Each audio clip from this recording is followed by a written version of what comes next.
ایک رات مصر کے بادشاہ فرعون نے خواب دیکھا کہ شام کی طرف سے ایک آگ آئی اور اس آگ نے تمام قبطیوں کے گھروں کو جلا ڈالا، جبکہ بنی اسرائیل محفوظ رہے۔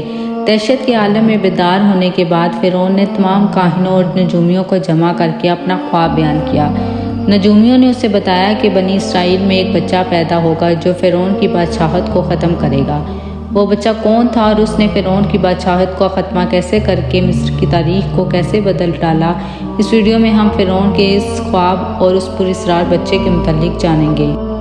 فرعون خدائی کا دعوے دار اور ایک جابر بادشاہ تھا۔ اس نے بنی اسرائیل کو اپنا غلام بنا رکھا تھا، حالانکہ وہ حضرت یوسف علیہ السلام کے زمانے سے وہاں رہا کرتے تھے۔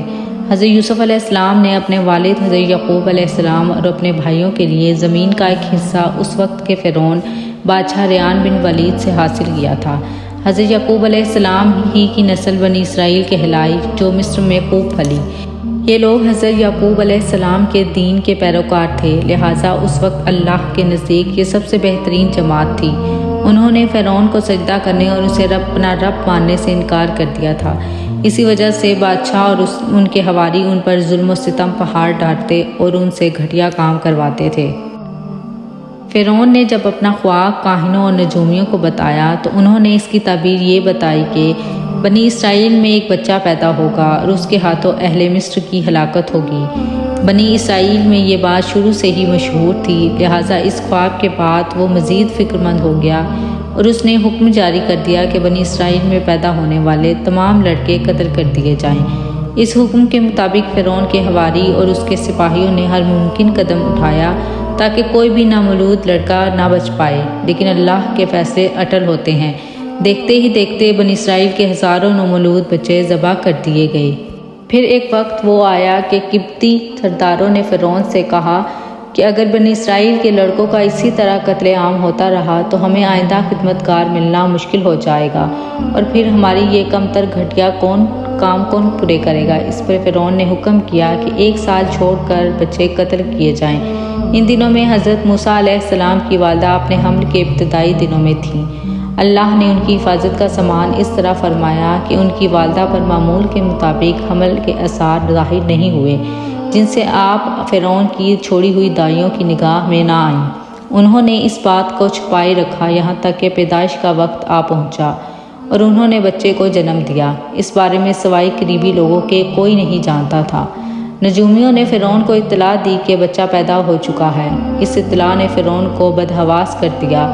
اس کے سپاہیوں نے گھر گھر تلاشی شروع کر دی۔ حضرت موسیٰ علیہ السلام کے بھائی حضرت ہارون سالیہ امان میں پیدا ہوئے، جبکہ حضرت موسیٰ علیہ السلام قطر والے سال پیدا ہوئے۔ حضرت موسیٰ علیہ السلام کے والدین سخت پریشان تھے۔ 3 مہینے تک انہوں نے بچے حضرت موسیٰ علیہ السلام کو چھپا کر رکھا تھا، لیکن زیادہ عرصہ تک بچے کو شاہی جاسوسوں کی نظروں سے چھپا کر رکھنا ممکن نہ تھا۔ پھر بھی وہ اپنی پوری کوشش کرتی رہیں، یہاں تک کہ اللہ کا حکم آ گیا۔ یہ حکم اللہ نے ان کے دل میں ڈالا تھا، یعنی القاء کیا تھا۔ حضرت موسیٰ علیہ السلام کی والدہ کے دل میں خیال آیا کہ تابوت کی طرح ایک صندوق بنایا جائے اور اس بچے کو اس صندوق میں رکھ کر دریائے نیل کے بہاؤ پر چھوڑ دیا جائے۔ حضرت موسیٰ علیہ السلام کی ماں نے اللہ کے حکم کے مطابق بچے کو صندوق میں رکھا اور دریا میں چھوڑ دیا۔ ساتھ ہی موسیٰ علیہ السلام کی بہن سے کہا تم اس کے پیچھے چلتی جاؤ، لہٰذا وہ دریائے نیل کے موجوں میں چلے اور ان کی بہن کنارے کنارے چلی۔ اپنے بھائی کی نگرانی کرتی جا رہی تھی کہ دریا میں ڈالنے کے بعد وہ کہاں جاتے ہیں۔ صندوق بہتا ہوا محل کے تالاب میں پہنچ گیا۔ وہاں فرعون کی بیوی ملکہ اور خادمائیں لطف اندوز ہو رہی تھیں کہ صندوق پر ملکہ کی نظر پڑی۔ اس نے کنیزوں کو حکم دیا کہ صندوق کو تالاب سے نکال لاؤ۔ صندوق کھولا گیا تو اس میں ایک حسین اور تندرست بچہ آرام سے بیٹھا ہوا انگوٹھا چوس رہا تھا۔ ملکہ بہت خوش ہوئی، اس کی آنکھوں میں ممتا اتر آئی۔ شفقت و محبت سے بچے کو گود میں لیا۔ ملکہ نے سوچا کہ اس بچے کو بیٹا بنا کر پالنا چاہیے۔ محل میں کسی نے خدشہ ظاہر کیا کہ یہ بچہ بادشاہ کی سلطنت کو ختم کرنے کا سبب بھی بن سکتا ہے۔ فرعون کے دل میں بھی خیال آیا کہ کہیں یہ بچہ بنی اسرائیل کا وہ لڑکا نہ ہو جس کے بارے میں نجومیوں نے پیشن گوئی کی۔ لیکن فرعون کی بیوی نے کہا یہ بھی تو ہو سکتا ہے کہ یہ بچہ ہماری آنکھوں کی ٹھنڈک بنے یا ہم اس کو اپنا بیٹا بنا لیں۔ اس پر فرعون نے کہا یہ صرف تیری آنکھ کی ٹھنڈک ہے، میری آنکھ کا نہیں۔ میں نے یہ چاہتا ہوں کہ بنی اسرائیل کا کوئی بھی بچہ میری نگرانی میں پلے، لہٰذا یہ صرف تیری ہی آنکھوں کی ٹھنڈک ہے۔ حضرت ابن عباس فرماتے ہیں کہ اگر فرعون یہ بات کہہ دیتا کہ یہ میری بھی آنکھوں کی ٹھنڈک ہے تو اللہ اسے ہدایت دے دیتا، لیکن اس نے یہ کہا کہ یہ صرف تیری آنکھوں کی ٹھنڈک ہے۔ ملکہ نے اس بچے کا نام موسیٰ رکھا، جس کے معنی ہے وہ شخص جو پانی سے نکالا گیا ہو۔ بچے کو محل لے جایا گیا تو اس نے دودھ کے لیے رونا شروع کر دیا۔ بچے کے پاس دودھ پلانے والی لائی گئی، لیکن بچے نے کسی عورت کا بھی دودھ نہ پیا۔ جو بھی عورت آپ کو دودھ پلانے کی کوشش کرتی ناکام ہو جاتی۔ ادھر موسیٰ علیہ السلام کی بہن دور کھڑی یہ سب دیکھ رہی تھی۔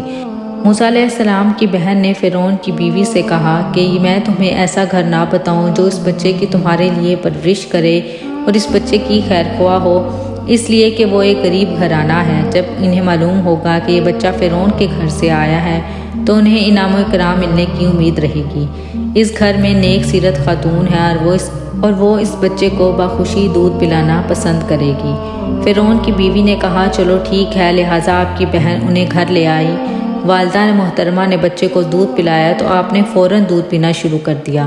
اب چونکہ بچے نے کسی اور کا دودھ پینا قبول نہ کیا تھا، اس لیے وہ خود بچے کو لے کر آتے۔ اس طرح موسیٰ علیہ السلام کی والدہ کا بے حد احترام ہونے لگا۔ اس طرح حضرت موسیٰ علیہ السلام شاہی محل میں پرورش پا کر جوان ہو گئے اور پورے توانا ہو گئے، لہٰذا اللہ نے آپ کو نبوت کے منصب پر فائز کیا۔ آپ نے بنی اسرائیل کو فرعون سے آزادی دلائی اور مصر سے نکل گئے۔ فرعون بنی اسرائیل کو ختم کرنے کے لیے لشکر لے کر روانہ ہوا۔ جب بنی اسرائیل بحر احمر پہنچے تو اللہ نے ان کے لیے دریا کے بیچ سے راستہ کھول دیا۔ یہ وہی موقع تھا جب فرعون کا وہ خواب پورا ہونے والا تھا اور اس کی بادشاہت اور لاؤ لشکر تباہ و برباد ہونے والا تھا۔ بنی اسرائیل تو سمندر کے پار چلے گئے، مگر جب فرعون اپنے لشکر سمیت ان کے پیچھے آیا تو سمندر کا یہ راستہ بند ہو گیا اور وہ اپنے لشکر سمیت اس سمندر میں غرق ہو گیا۔